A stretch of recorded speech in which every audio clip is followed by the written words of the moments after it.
It's today my great pleasure to have with me Helena Villela, doctor, I should say, Helena Villela, who I recently met at PCST in Sharjah near Dubai just a few weeks ago. And of all the presentations at that conference, Helena gave one of the most interesting and also one of those more elegantly delivered, I should say, more engaging ones. Thank And it was you. all about research impact, which is a word that gets thrown around a lot, Mm. but I feel like Helena delivered the clearest definition I've stumbled upon so far. So I thought it would be very good to bring her over for an interview to share what she knows about impact and her take on impact so that you can learn something useful from her.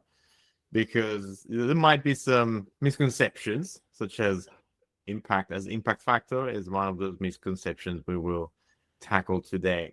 So Helena is a marine biologist, like me, another reason why I instantly liked her, with nearly 2 decades of experience in conservation, coral reef restoration, and biofuel innovation. She now serves as an impact partner at KAUST in Saudi Arabia, helping turn scientific research into real world solutions. So, Helena, it looks like you wore a lot of hats in your life. We've got the marine biology, coral reef work, underwater filmmaker. You've even been on a documentary, I hear, with Discovery Channel. Walk us through the journey. How does it all fit together, and how did you end up where you ended up? Yeah, well, thank you, Tullio. It was my pleasure to meet you there. And I can say the same things about your presentation. That was really, really good as well. Very inspiring. So I still use many hats, but it's been a long journey for me as it was for you. We talked a lot about this. This is like what really brought us together, like the common things about our backgrounds and how we felt this strong call for science communication. So for me, it was really a long journey. I worked as an academic, as a researcher for almost 20 years and I did everything like undergrad, master's, PhD, postdocs. And then I came to Saudi Arabia 5 years ago as a research scientist. And maybe like 3 years ago, I started to realize that I actually liked more the science communication part of my work than doing the research itself. And I was very lucky because I had a very supportive supervisor and mentor, Professor Raquel Peixoto. I did my PhD and postdoc with her, and then I became a research scientist at her lab. So we had a very long relationship. And she was the first person I told to when I started feeling this call. And she was amazing. Like she just opened all the doors for me so I could see if that actually was what I really liked. So she started putting me in contact with all the people filming us, all the documentaries that we were involved in. She actually put me like leading the efforts, all the science communication and outreach events in schools and local communities. So she opened a lot of doors for me to actually start wearing the two hats in a more formal way, let's say. So I started working really with the two parts of research, doing the research itself as a research scientist in her lab, but also leading all the science communication efforts that we were doing as the Marine Microbiomes Lab. So it was a privilege that not a lot of people have. So my tip here is like really choose who you're working with, who your supervisor is going to be, because we really know people when we go through these difficult times, right? When everything is great. But when you start struggling with something, you have to really trust your mentors and your supervisors to be honest and to get the support you need at that moment, even though it means they might lose you, right? Because they have to let you do something else with your life. And that I'm really grateful for. Yeah, that's how it worked for me. It's beautiful to hear how highly you speak of your supervisor. And I can tell you've been very lucky. I know. Uh, I know. I've I would seen a say lot. probably statistically speaking, the majority of PhD supervisors would not be so supportive. I know. Unfortunately, a lot of them just want to squeeze as many papers as possible out of their students, and that's Yeah. about it. Okay, so what made it click for you that you wanted to go beyond doing the research in the lab or in the field and publishing papers? What made it click that there was something missing? Yeah. So as I said, like for me, it was a long journey. I started feeling the call and it was a process, right? But then what really happened was, oh, I don't even know how to start, but like in 2024, I had a really tough year personally, but also professionally. I mean, a lot of things happened in my life in the personal level. And then by the end of summer here in Saudi, we had this massive coral bleaching and mortality event that vanished our work. And I mean, not even our work only, but a lot of the local reefs. And it was devastating. And it was really heartbreaking for me to see that happening and not being able to do anything.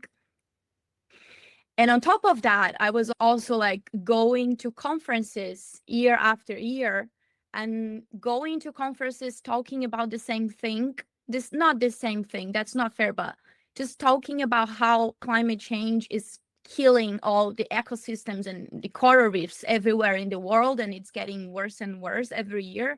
So that was starting to give me anxiety. You know, I would go to science conferences and I would feel like I'm just like talking about the same topic, and it feels like my message is not getting to the audience.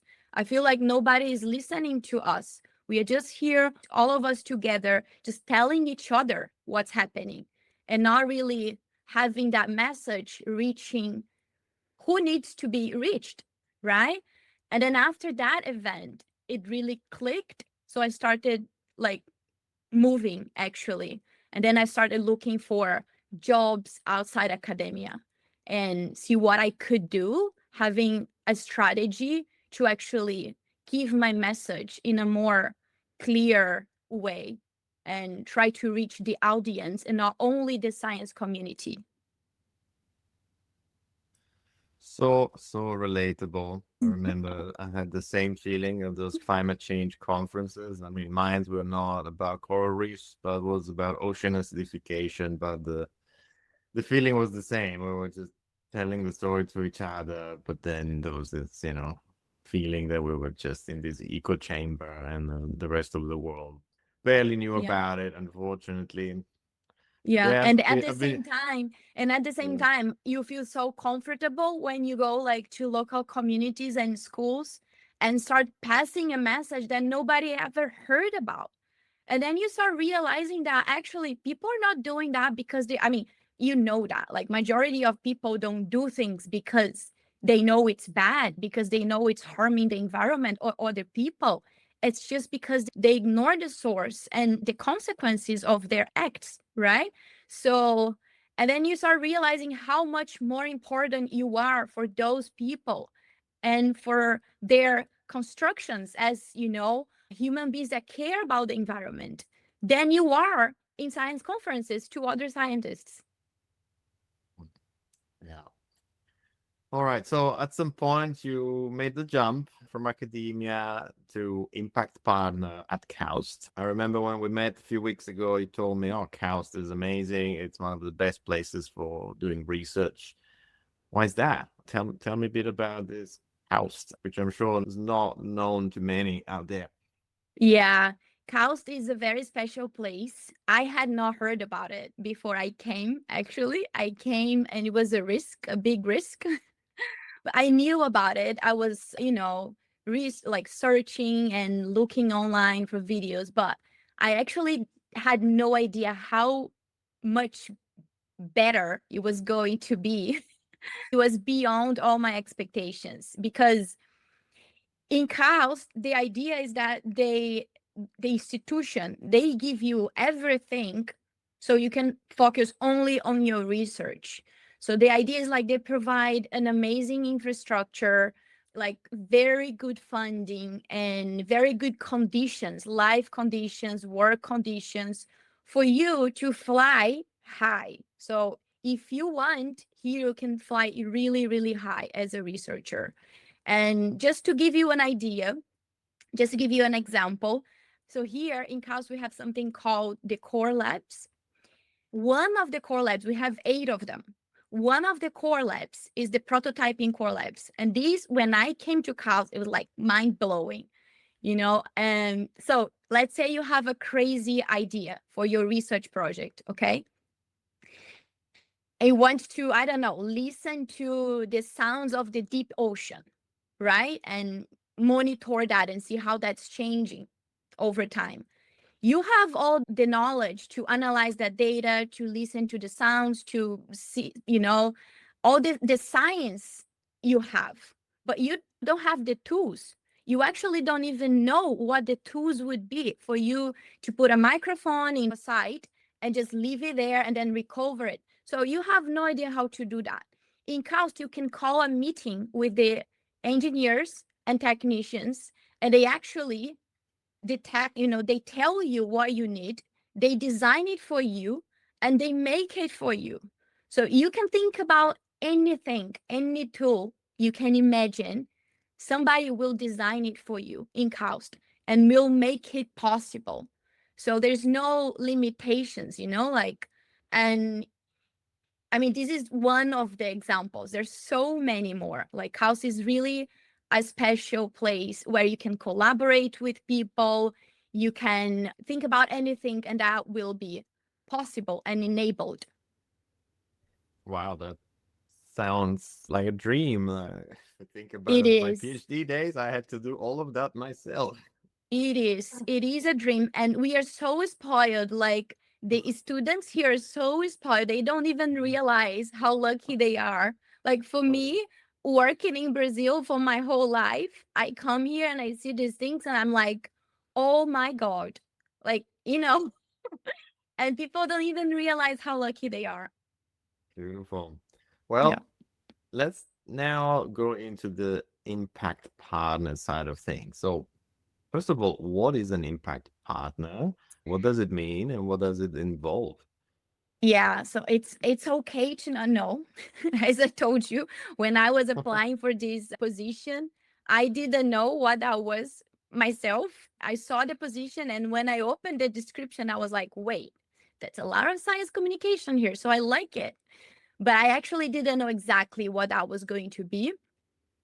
In my case, in KAUST, as an impact partner, I'm responsible for 3 main things, let's say.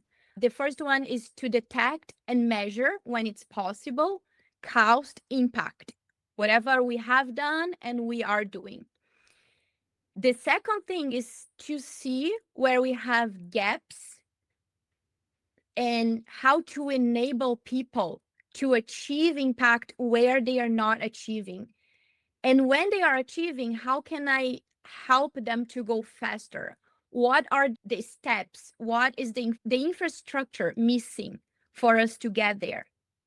And the third thing is to communicate our impact stories. So one of our big tasks is to publish every year a KAUST annual impact report, which is going to be published in 2 weeks. The first one, our first baby. I'm very proud of it. And just tell the stories of impact of our university. Of course, not all of them, because that wouldn't be possible, but every year we'll choose some of them and just use them as examples of impact stories. Brilliant. And honestly, thinking about where I did my PhD at the University of Adelaide, I don't think we had an analogous figure. We just had media officers, and that was about it. I don't think it's that common over here in Australia to have such a figure. So Mm, another thing that reflects very positively on KAUST for investing in this. And as far as I remember, it's not just you, like it's an office with several It's people. an Am I right? office, it's the first office, impact office of the region. People are already starting to work with research impact, but we are the first organization office that a research institution, a university has, for this kind of stuff. But, Australia is very strong with research impact. And Yeah. so then that leads me to the experience that most researchers have, which is to do their research, publish these papers, and then hear the supervisor saying, oh, you need to publish in the most prestigious journal possible. It needs to have the highest impact factor possible. And so we kind of get indoctrinated that this impact factor is the end all be all. And that represents impact. But I know that that's not the case. And you have a very different definition of impact. So, what in your eyes is impact? As simply as you can put it. Yeah. Okay. So there is a definition. It was not by me. I came to this world 6 months ago. So I'll read the definition. Okay. Research impact is an effect on, change, or benefit to the economy, society, culture, public policy, or services, health, the environment, or quality of life beyond academia. And this is the most important thing here, okay? So you need to go the full circle. You need to start your project. You need to do your activities. You need to publish your paper, then have outcomes from this research. And when you start benefiting society again, or the environment or the planet, this is when you achieve impact. So you need to break the walls of academia and go to the real world. That's when it becomes impact. Beautifully put. So, can you now please walk us through these steps? And during your presentation on the conference, you had a very beautiful and clear diagram that really helped me and understand it. Yeah. And I'm going to also put it on the screen here. But yeah, from inputs to impact, can you perhaps give us an example and how every stage looks like? Yes. Can I just say one more thing about research impact? Sure. Just a parallel. So just to draw a parallel with the word publication, right? Like impact is a word and we cannot appropriate of the word itself. You can use it as, as much as you want. Just as publication, if somebody publishes something, that's a publication, right? But for us in the academic community, publication means something very specific. It means you wrote a paper in a very defined, well-known structure. You submitted that to a journal. You had a peer review process where experts read your paper, and then it gets published in a journal. So impact is the same. Research impact is a field itself. There is a way to tell an impact story. Just the same way you publish a paper, you can publish an impact story. So the main thing is like people actually use that term in a way that they refer to the meaning of the word itself. So, and that's that will depend on your perception, right? You think that's impactful. So you say this is impact, but you have to start thinking about research impact as a very structured story. It needs to follow a process. It needs to follow steps to become impact. And these are the steps that we'll talk about now. All the inputs, the outputs, the outcomes, until you reach the level of impact. Yeah, so in the first slide, what we see is the pathway to impact, okay? This is called a logic model. It doesn't really matter. It's a difficult name to say. There are steps, and each steps will depend on the success of the previous one, okay? So you have a clear pathway to achieve impact, and you need to pass by all these levels to actually get to the to the highest level, which is the impact. In the first level, you have your inputs, which is the infrastructure you have in your institution, the funding, the knowledge of the experts, like the faculties, the students, whoever is involved. In the second one, you have the activities. So based on the research project and idea, you're going to plan your activities. And that's going to be field work, experiments, classes, events. So all your activities will lead to outputs. The outputs will be the results of your activities if they succeed. Okay, so if your activities succeed, you get outputs. And in the outputs step, you have all the papers, the articles, the book chapters, the patents. These are all outputs. They're still inside the walls of academia. Okay, when your outputs start interacting with the real world, with the outside world, they become outcomes. So let's say you have a paper that actually was used by a government agency and it becomes a policy brief, okay? That is an outcome. The policy brief is an outcome. Or if you have a startup that came from your outputs, right, or from your research project, that's also an outcome. If you have a product, a vaccine that actually is based on the patent that you wrote and applied, that is also an outcome. To become impact, it needs to be used in a way that benefits society. So let's say you have the policy brief, okay?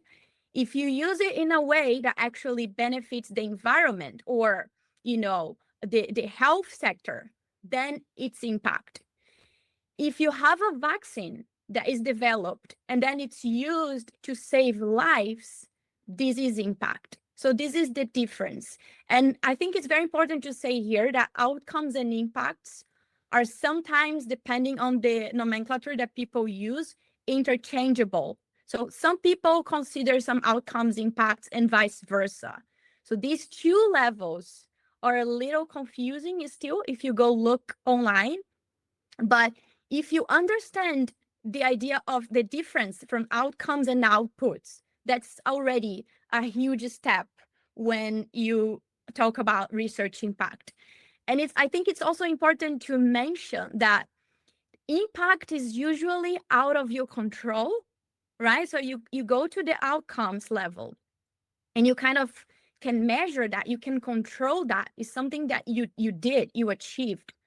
But when you talk about the impact of those outcomes, it's a little bit out of your control, because once you throw that to the world, things just, it goes by itself. So for example, Tullio, for your videos, okay? Your videos will be an output. But then when you actually reach your audience, you have numbers, how many people watched it, how many people you reached with your video. Those are outcomes. You can measure that, okay? The impact is going to be, I would say, impossible for you to measure. Because, for example, let's say you had 1,000 people watching a video, okay? You know how people perceived your video. You know how people change their mind, because if you go there and you ask simple questions before and after, you know how that changed their mindset. But you can't really see how that was impact if you don't follow all of those people, along their lives. Like, for example, if you have one kid that watched your video when they were 10 years old and they decided to become researchers, and at some point they actually became a Nobel Prize winner, and they did something that really changed the world because they watched your video 20 years ago. You can't really tell. This is an indirect impact that you can't measure. So you have to keep in mind that the impact is something that it gets out of your hands. Yeah. It's out of the hands and takes a long time. Absolutely. I will say that for the vast majority of videos we made, we don't really know impact intangibly.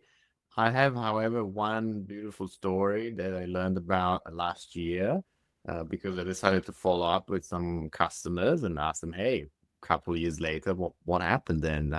How was the video received? And this unraveled a wonderful story that absolutely warms my heart. So it was a video we made for a researcher working in a very remote island in the Atlantic called Ascension. It's a British territory. And the research was about this endemic invertebrate. So little bugs that nobody knew, tiny little things nobody cared about. But the video, humanized them, made them likable, and highlighted the unique features that they developed by isolation, by being stuck on that one island in that environment. They developed some really funny, weird features, like a moth that doesn't fly anymore and hops like a cricket instead, for example. And so people learned about this unique wildlife they didn't know about on their island through the video. The video was shared at town halls and in schools. And that galvanized momentum that then led to the creation of a protected area on the island. And I was like, damn, that's amazing. Because as the researcher himself said, if I just used the photography work I did before, it would not have worked, because nobody likes, a macro of a tiny bug. You need to be a bit of a nerd to like that. And the average person will be like, oh, gross. But because we highlighted these unique characteristics, we made them nice and more humanized and appealing. We found the right angle to reach people's hearts and make them care. And so that personally, it's my favorite story. Yeah, my 9 years doing what I do. And yes, when I looked at that path, yeah, I would say then we reached that final stage with the protected area. Of course, I cannot take all the credit for it. It's the researchers' work mostly, but Yeah. we play the role in that journey. And when I look at that diagram, I love that papers are just the middle step. That they're in the middle, that they're far away from the final objective. Yes. Yeah. And I think that's a very important shift in perspective that researchers need to, get used to. Because when I was doing the PhD, nobody showed me this diagram. And so my view was very skewed, and I had to rely on my gut instinct to say, no, this is not enough. I don't think my job is done once I publish this paper. There's something more. I feel like this is the end of one phase and the beginning of a new one, because the day your research is published is the beginning of the actual public life of your research. So up until that moment, nobody knew about it. So it's just the beginning of a new phase, and it makes perfect sense that that's just the middle step in this ladder of 5 steps. It's even poetic, huh? It is. You think you're done? No, you still have 50% of the way.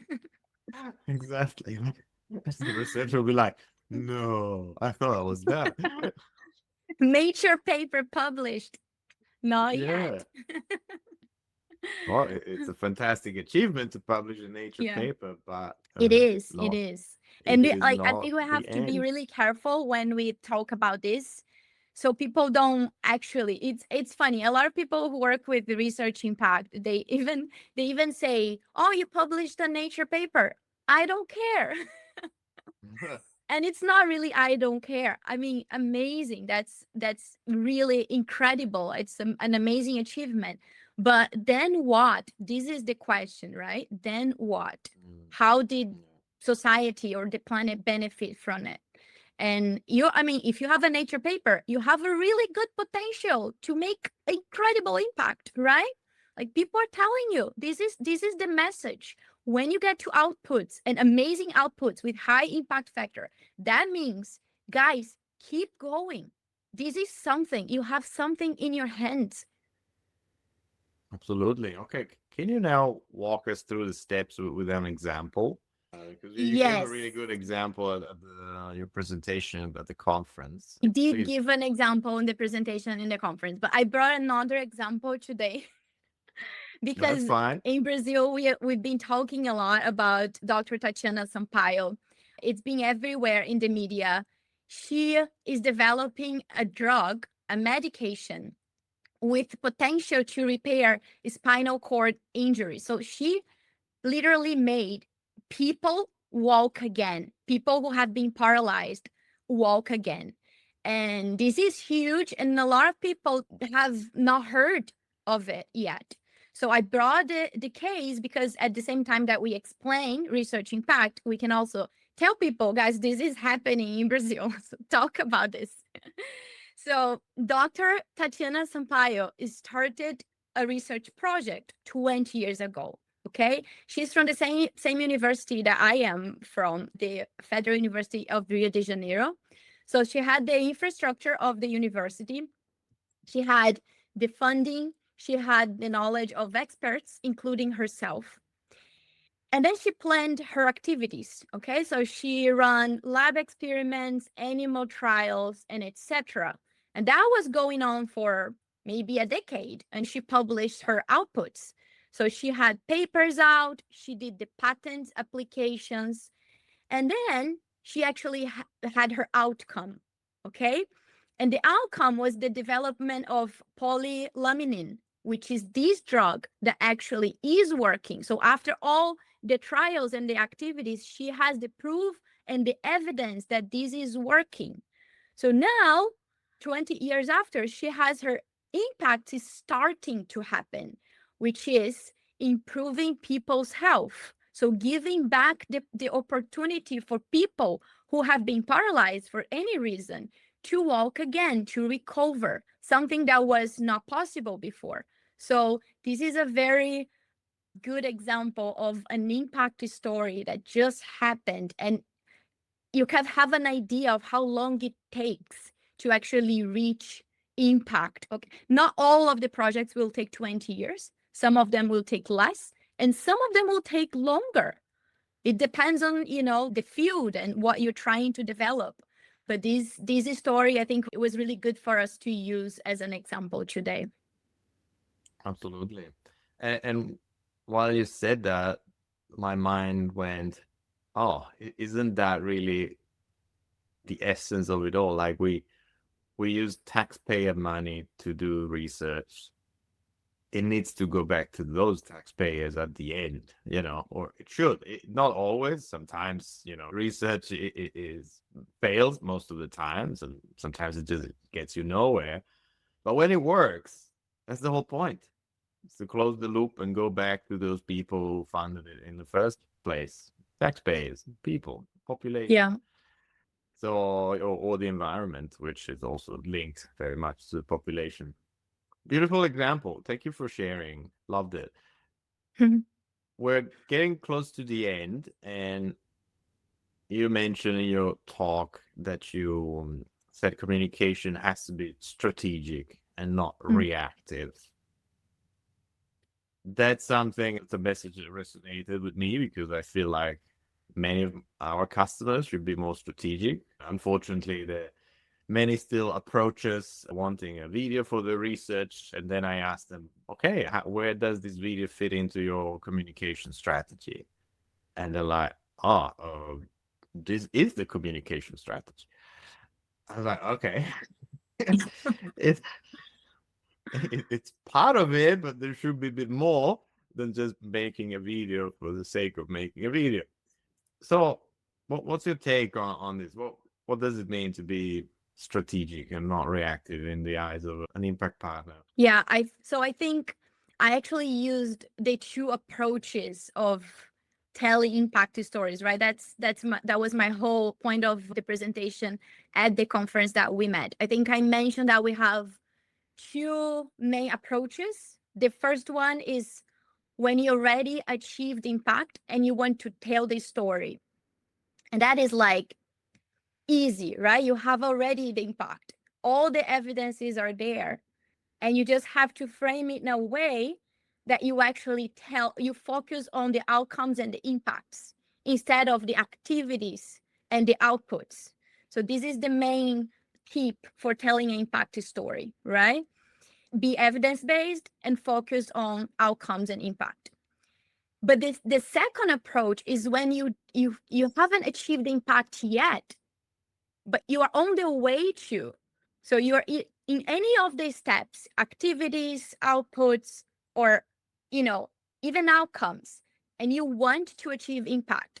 This is when you have to be very, very strategic, because depending on the impact you want to achieve, you have to tell the story in a different way.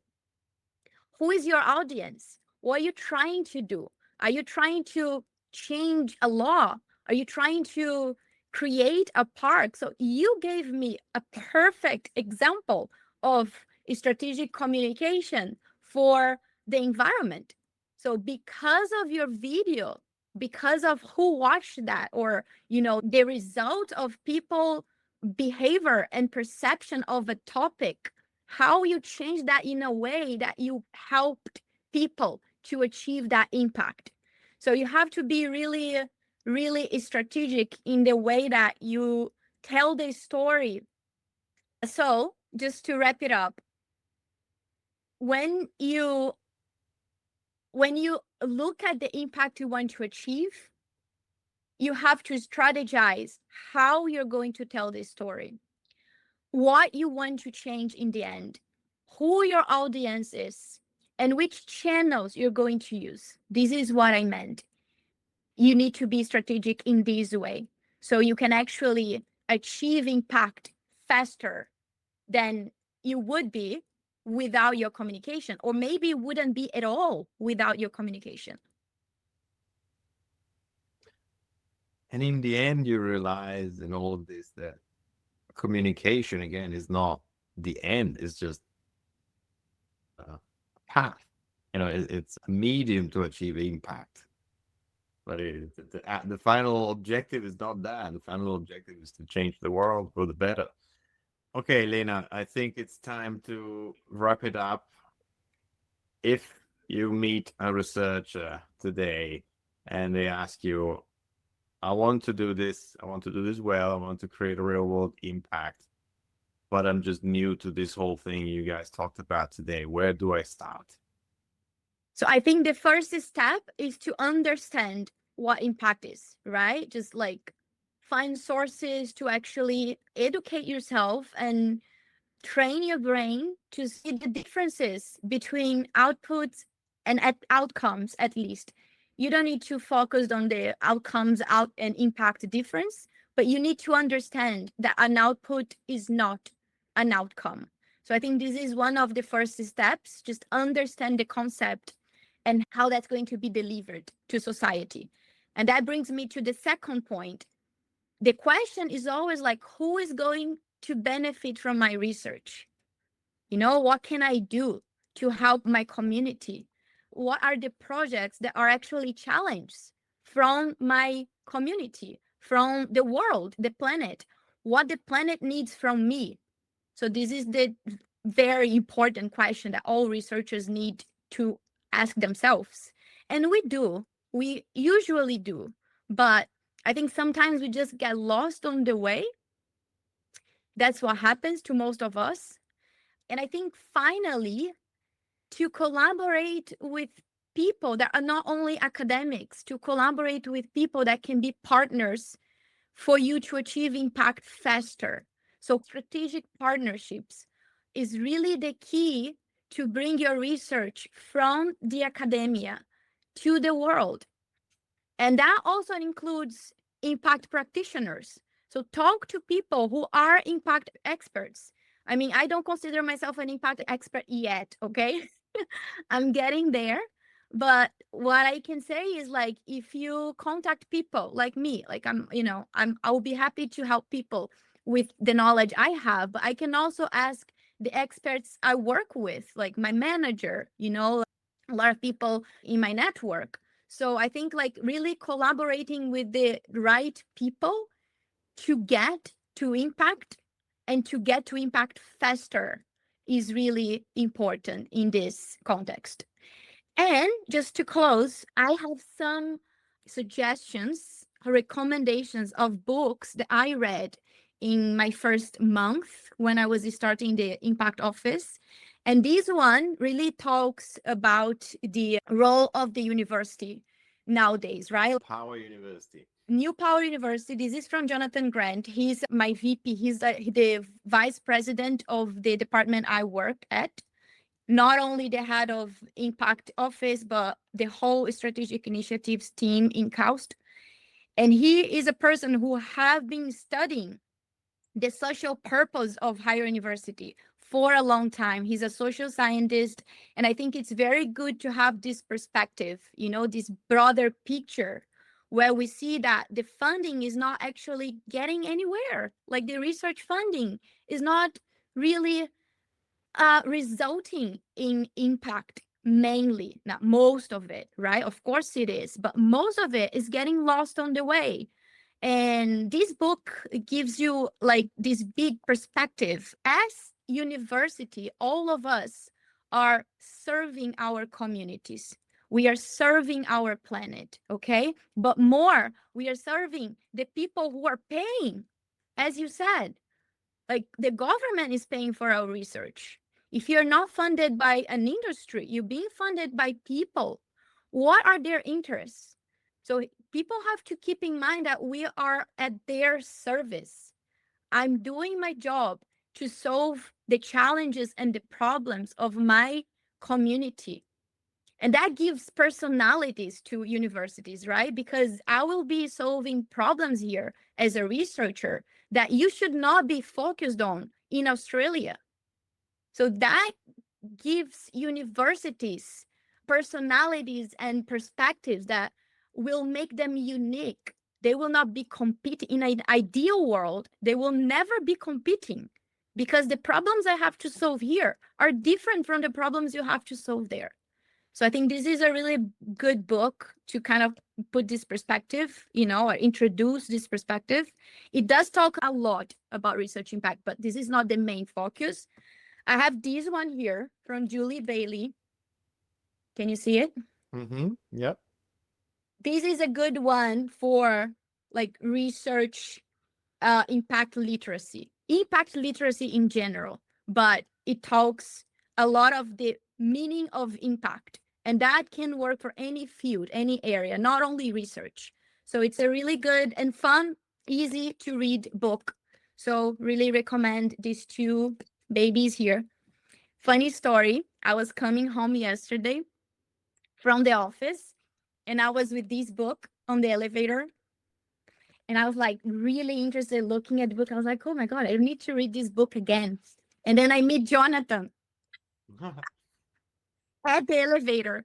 And I was like, ooh. And then he looks at the book and he's super proud, And I was like, oh my God, this is such a coincidence. So funny. Well, it shows that you Yeah. have some pretty high caliber people as your colleagues over there. I do. I'm very lucky. I have the privilege, not only Jonathan, like my direct manager, Manar, she is also amazing. Like she think strategically in a way that I've never seen before.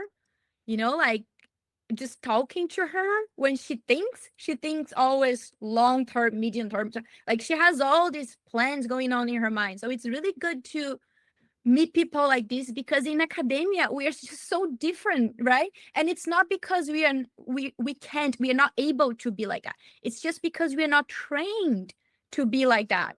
So now that I'm finally being trained to think strategically, to act strategically, it's so helpful to have these skills, and this mindset.